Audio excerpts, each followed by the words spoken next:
Trabalho como psicanalista e utilizo ferramentas como hipnose e programação neurolinguística também para poder estar atuando, ou seja, para poder estar equilibrando a pessoa de uma forma mais rápida. Hoje eu venho falando sobre as sequelas de mães narcisistas, tá? Sequelas como inadequação, sensação de carência, angústia, enfim, venho falando sobre várias sequelas, enfim, porque uma vai chamando a outra, tá? Vamos lá. As sequelas de uma mãe narcisista pode ser uma mãe narcisista, pode ser também o pai narcisista ou pode ser ambos os narcisistas, tá? Porque às vezes nasce-se numa família que tanto o pai quanto a mãe são narcisistas, tá? Vamos lá. O narcisista, quando eu falo, não é um narcisista daquele que é leve, não, tá, gente? Quando eu tô falando de narcisismo, é o narcisismo daquele pesado mesmo, daquele tipo de narcisista que quer prejudicar o filho de qualquer maneira, tá? Seja ele o filho, ou seja ele de repente o neto, o sobrinho, vamos lá. A família, tá? De uma forma geral, vamos lá, sequelas. Quando criança, tá? Eu sempre falo quando é criança, né? Porque tudo começa lá na infância, na adolescência ou no início da juventude. Vamos lá. Quando a criança passa por essa situação, ela sente, vamos lá, a mãe começa a não olhar para ela, o olhar da emoção, tá? A criança sente uma emoção, a criança sente uma dor, a criança sente uma raiva, sente um medo e a mãe não valida aquela emoção para a criança. De repente a criança chega e fala assim: eu vi um fantasma, eu tô com medo, deixa eu dormir aí. Que você viu nada, vai pro teu quarto dormir, vai encher o saco de outra pessoa. Ou seja, não tá nem aí. De repente a criança caiu, ralou o joelhinho ou o cotovelo e a mãe fala assim: vai lá tomar o seu banho e se vira lá, não quero nem saber. Tem comida lá na geladeira, se vira. E às vezes a criança tem só 5 anos. Tem muitas mães assim e outras situações também. Ou seja, tá passando mal? Se vira, liga para sua avó, fala com não sei quem, se vira, tá? Então, ou seja, a criança, e nisso, o que acontece com a criança? Ela começa a achar o quê? Que ela não existe. Ela começa, se a mãe e o pai não dão valor ao que está acontecendo a ela começa a se achar o quê? Eu não existo. Se eu não existo, eu sou uma porcaria. Se eu sou uma porcaria é porque eu sou uma inadequada ou inadequado, pode ser o filho também, tá? Se eu sou inadequado, se a minha mãe e meu pai acham que eu sou um ser menor, ou seja, que não presto, que sou uma porcaria, literalmente eu me acho uma porcaria. Eu tô falando da criança, tá? A criança interior, tá, gente, que a gente tá falando, né? Mas isso carrega-se pra vida, ou seja, se a nossa mente, tá, ela é feita de 95% do nosso inconsciente, isso tudo fica armazenado lá. Quando você precisa se posicionar como uma adulta ou um adulto, quem você vai acessar em momentos de dor? Que você precisa acessar uma adulta com força, uma adulta madura, quem você vai acessar? Você vai acessar aquela criança que você era lá atrás, que sentiu aquela dor, que foi ferida, que foi machucada, que não foi olhada. Ou seja, quais as sequelas que vêm? A inadequação, você se sente inadequada quando você vai no lugar, você se sente inadequada para ir trabalhar, não sabe se a roupa combina, se o sapato combina com o cinto, se não sei o quê. Por quê? Porque se alguém falar alguma coisa a seu respeito, você não sabe o que falar. Ou você não sabe, às vezes fica calada, você acessa a raivosa. Sim, porque muitas das filhas da mãe narcisista têm uma raiva lá dentro de si muito grande.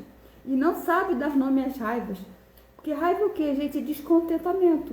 Descontentamento do quê? De repente, daquela Coca-Cola que você pediu para sua mãe, ela trouxe um copo de água. De repente, falou para você que você não gostava de brócolis e você era obrigada a comer o brócolis. Coisas do tipo. Ao invés da mãe falar, não quer comer o brócolis, tudo bem, deixa de lado e não precisa comer o brócolis.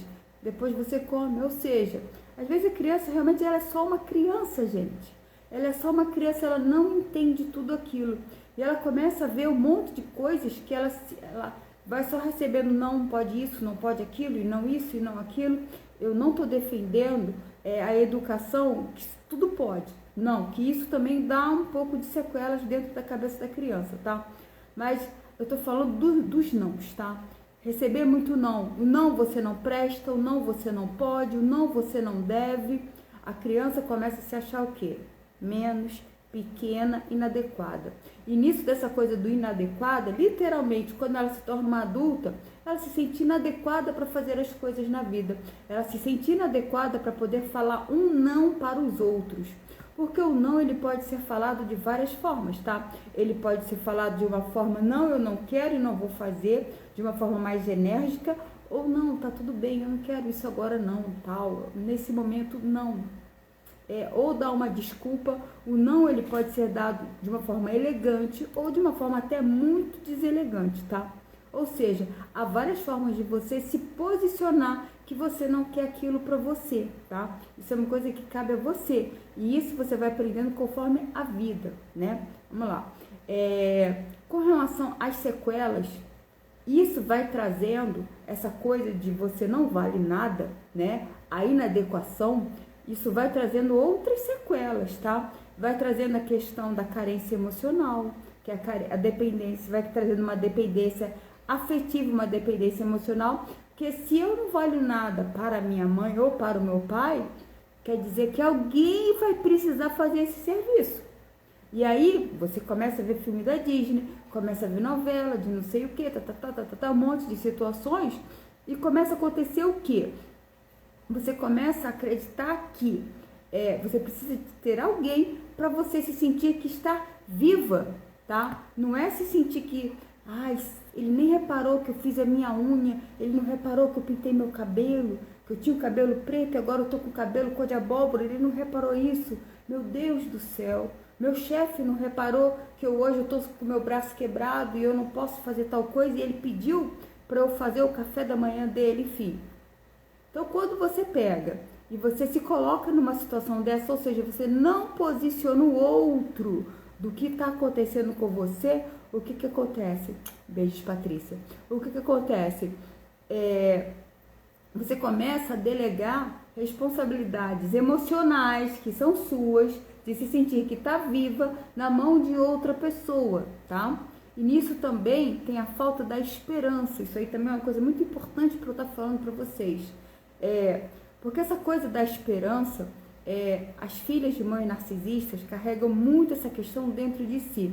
Por quê? Ou elas caem para o lado da ilusão, da Disney, né? Ou elas caem para o lado do vitimismo, ou do casos de família, né? Até botei um post falando sobre isso uma vez. Quando a pessoa pergunta assim, como é que tá a sua vida? Aí você responde assim, você quer saber o lado Disney ou o lado casos de família, aquele programa do SBT, né? Ou seja, porque toda família, gente, tem sempre alguém ali, que o negócio é complicado. E muitas vezes muito complicado, tá? Família, literalmente, é o lugar onde você veio para você aprender determinadas situações na sua vida, tá? Não ache que é diferente, não, tá? Se você quer ter uma família legal, algo legal, construa a sua. E tenha a percepção que você é a sua própria família, tá? Não fique achando que, quando eu casar, quando eu tiver filhos, não, é no agora.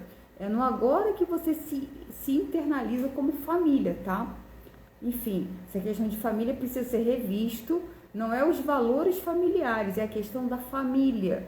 Que a família não precisa ser aquela mesa de Natal igual os comerciais de Natal, enfim. Isso não é coisa de família. Isso aí é coisa para vender o peru de Natal, né? Vender a coisa da família feliz. E normalmente é uma época justamente dos problemas, né? Vamos voltar aqui a falar relacionado com a questão do... Por que Natal dá muitas questões? Porque dá os atritos, né? As pessoas começam a interagir, porque não interagem o ano inteiro. Quando vão interagir, aí começa a botar o ego no meio do caminho, vem a competição. São poucos os que têm o ego mais recuado para poder estar escutando o outro. Tem um ouvido de escutar, tem um ouvido de saber, ou seja, de interagir de uma forma mais sábia ali dentro do... Tem uma pessoa aqui falando quantas verdades. Pois é isso aí. Não adianta a gente ficar, né, o ser humano vir aqui e falar, não, que tudo é lindo, maravilhoso, porque o que o ser humano passa é justamente o contrário. Então não adianta falar uma mentira que não resolve, né? Então vamos lá. Essa sequela da inadequação lá atrás vem acarretando um monte de outras, tá? É como se fosse, como é que eu vou falar? É igual você pegar um jogo de cartas, que vem várias cartas, né? Você derruba uma, vai derrubando a outra. Então, quando isso é trabalhado dentro do seu inconsciente, ou seja, quando você acessa lá dentro a tua infância, as suas coisas, aquilo se torna mais rápido, o seu entendimento, o seu equilíbrio, você voltar ao seu equilíbrio, tá? Mas, Cristina, eu acho que eu nunca vou conseguir me equilibrar, foram tantas coisas ruins. Sim, você consegue se equilibrar. Basta você conseguir achar uma boa terapeuta, um bom terapeuta, para conseguir acessar aí o seu inconsciente, que você consegue se equilibrar sim. Isso tem jeito, isso tem como ser resolvido, tá, gente? Isso precisa ser falado, pontuado e isso precisa ser ressoar dentro de você, tá? Vamos lá. Depois as pessoas que estão escrevendo aqui, eu vou responder, tá? Só para terminar de falar, porque eu costumo fazer lives menores para poder as pessoas estarem assistindo todas. E depois, gente, tudo aqui que eu falo, as lives que eu faço aqui no Instagram, eu coloco elas para o YouTube. E às vezes eu jogo elas também, jogo não, fica feio, né? Coloco elas também no Telegram. Eu tenho um grupo no Telegram que normalmente eu coloco todos os stories que eu faço, todas as coisas ficam lá guardadas. Então, fica fácil estar acessando os stories que eu faço, enfim. Vamos lá. Então, as sequelas. Voltando às sequelas que eu rodo, enfim. Faz parte também do mundo atual, essa questão de não focar. Eu também noto que eu tô com essa dificuldade, né? O do TDAH, não é isso? É isso aí. Todos nós estamos um pouquinho, quem usa a internet, tá super acelerado hoje em dia, tá? Então vamos lá. Com relação a essas sequelas, elas vão dando devido a falta do olhar, tá? Literalmente é do olhar, né? O pegar e olhar para aquela criança. Porque a criança não se sentiu olhada, ela não se sentiu que ela está viva. E essa coisa de não se sentir que ela está viva ocasiona todas essas sequelas que vem acarretando. A dependência emocional é uma delas, que é fortíssima. Tem pessoas que falam, o curso disso, eu fico só olhando assim, mas é legal que pelo menos a pessoa fica tendo noção, né? Eu sou super consumidora de cursos online, adoro. Mas enfim, tanto é que comecei já a fazer um, né? E tem outro já encarrilhado aí, porque na verdade eu sou professora, né? E terapeuta também, mas vamos lá. Então, a coisa da dependência, a questão da dependência emocional é você depender da emoção do outro para você se sentir que você tá triste ou feliz? Não, é para você se sentir que se você tá vivo ou morto. É literalmente isso, porque lá dentro de você, quem passou por essa questão de um abuso emocional na infância, tá? Principalmente na infância, tá? Quando adulto, se também passa por uma questão dessa, é porque quando você é adulto e você pega um narcisista ferrenho ou um psicopata na frente, o que acontece com você? Aquilo só levanta as dores que já existem dentro de você. Porque quando você está em equilíbrio, você pega um narcisista ou um psicopata pela frente, você já logo vê de cara. Então você já observa como é que é e você vai saindo fora daquilo. Porque você já observa que aquela pessoa já não sabe. Quando começa a bajular demais, quando começam umas alucinações, umas coisas muito, um teretetê muito grande, já nessa primeira semana um buquê de flores, não sei o que, você já começa a ligar um alerta, a gente chama de bandeira vermelha, né? Red flags, como falam, né? Já começa a acionar determinadas coisas em você que você fica assim, epa, que esse negócio não tá legal. Então, você já começa a se questionar. Se você está muito vivendo no mundo Disney, ou seja, muita falta de autoconsciência de si própria, você começa, mas eu sou tão maravilhosa, que ele me deu um buquê de flores e não sei o que, tá tudo maravilhoso. Gente, não é para você se achar uma coisa horrorosa, não é isso. É para você parar, ter sangue frio e estar raciocinando perante as coisas. Porque senão, você começa a ir sem freio, igual um carro sem freio, desgovernado, fazendo um monte de coisas erradas. E depois, lá na frente, você entra numa questão de uma desilusão. Dói emocionalmente você cair na realidade. Dói, não dói pouco, não dói muito. Né? Os consultórios estão cheios de pessoas frustradas, pessoas decepcionadas, pessoas que se sentem magoadas, ofendidas, estão vivendo, né, essa questão da realidade versus expectativa, porque o ser humano tem muita expectativa dentro da mente, quando vai no mundo real é totalmente diferente. E por isso que dá a questão das dores emocionais. O ego fica ferido, tá, gente? Isso é muito falado dentro do TCC, né? A terapia comportamental cognitiva. Mas vamos voltar lá à questão das sequelas. Então, essa sequela da inadequação é uma grande sequela, tá? É a sequela da eu não existo. Se eu não existo é porque eu não valho nada. Se eu não valho nada, alguém vai fazer eu valer alguma coisa. E quem é que vai fazer esse alguém valer alguma coisa quando eu me torno adulto? Isso é pregado por quem? Pela mídia. E pelas crenças limitantes que a avó vai falando para a tia, que vai falando para o vizinho. O relacionamento, gente. Justamente. Isso vai arrebentar lá dentro de algum relacionamento. Normalmente é o relacionamento ali, relacionamento amoroso, tá? E depois pode ir também alguns outros relacionamentos. De repente, não estou falando agora mais com relação à família, tá? Estou falando pós-família. Se você não consegue lá atrás, dentro da tua família, se equilibrar, você vai começar a levar os pancadões da vida. Porque é justamente no desequilíbrio que a pessoa se equilibra. Sim, é justamente no meio de uma situação de muita ansiedade, de muita depressão, que você volta ao seu equilíbrio. Porque quando você sente determinadas situações, você percebe que tem alguma coisa errada comigo, e aí você começa a sua busca. Mas é buscar lá fora? Não! É buscar dentro de si, para você entender o porquê está se sentindo dessa forma, tá?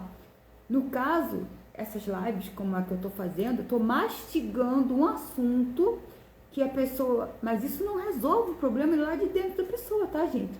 Isso só liga, aciona gatilhos mentais para você estarem se entendendo. Mas só vai conseguir estar se entendendo de uma forma mais rápida dentro de terapia.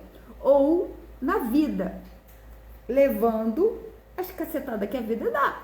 Também serve.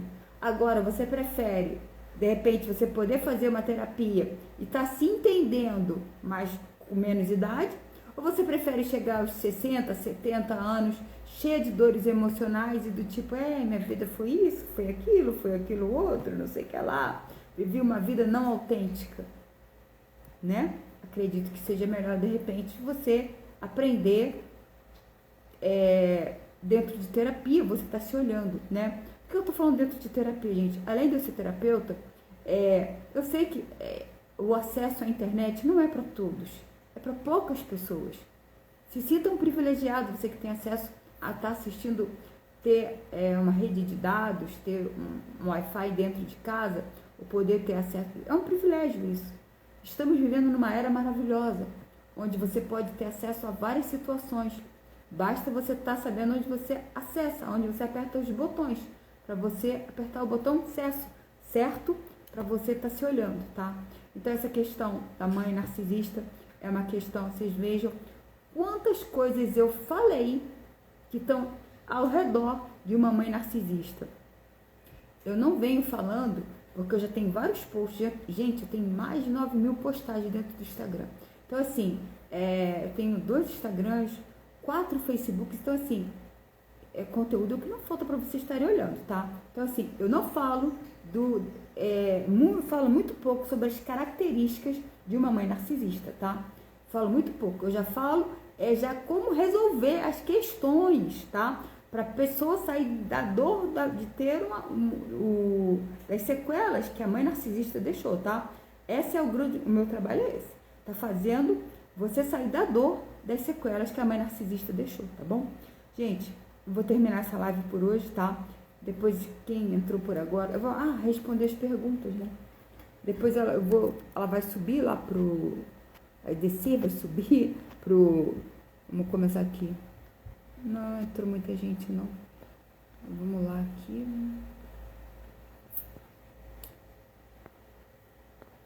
Vamos lá, responder aqui. Gente, quem quiser fazer perguntas, aproveitando o momento, faça também, tá?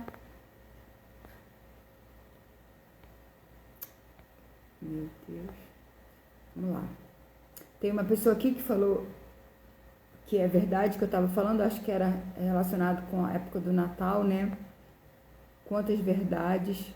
Tem uma outra aqui, pessoa falando que Muito bom, Cris. Tem uma moça aqui falando assim pra mim, né? Cris, eu passei no Natal uma grande humilhação. É isso aí.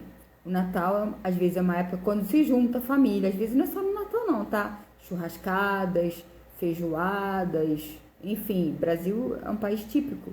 Quando se junta pessoas, pode ser de outros países também, tá?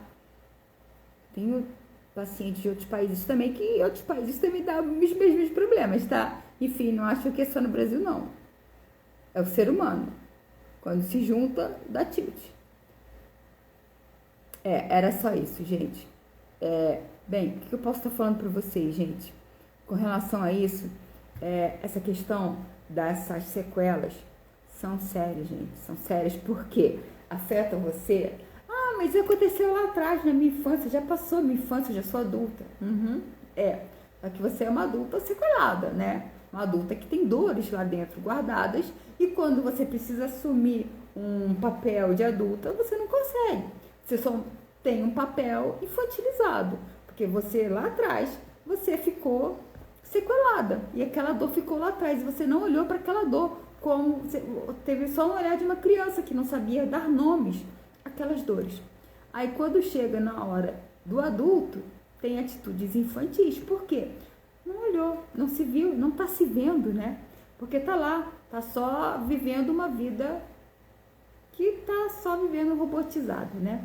Imitando o comportamento de um, de outro, de um, de outro. Não está sendo autêntico, não está olhando para você, porque você é um ser autêntico, né? As suas dores, a sua história é autêntica, não é igual a de ninguém. O que você passou lá atrás, vamos supor que você tem uma irmã gêmea, um irmão gêmeo, não importa. Ou familiares da mesma idade, mas cada um viu de uma maneira. Vamos supor que você tem uma família de 10 irmãos. Gente, cada um veio de uma maneira. Então, assim, não tem como. Todo mundo comeu a mesma comida, saiu da mesma mãe, o mesmo pai, mas é tudo totalmente de outra maneira. Porque somos seres individualizados, somos almas. Temos uma alma dentro da gente, né? Então, assim, não acham que seja diferente. Nós temos um ser dentro de nós que precisa ser olhado, tá? É nossa alma. Ela precisa ser olhada. E ela é diferente da alma do teu vizinho, do teu marido, da tua mãe, do teu avô, do teu tataravô. Tudo diferente, tá? A sua história é diferente. Você é diferente de outros seres humanos. Você não é igual a ninguém, tá? Gente, eu vou terminar essa live, porque eu acho que já deu 30 minutos de live. É muita coisa para uma live, tá? Um beijo grande para vocês. E jamais deixem de se olhar, tá? Sempre acreditem em você. Sempre acreditem que as coisas possam estar se modificando, tá? Mesmo que o cenário pareça totalmente ao contrário.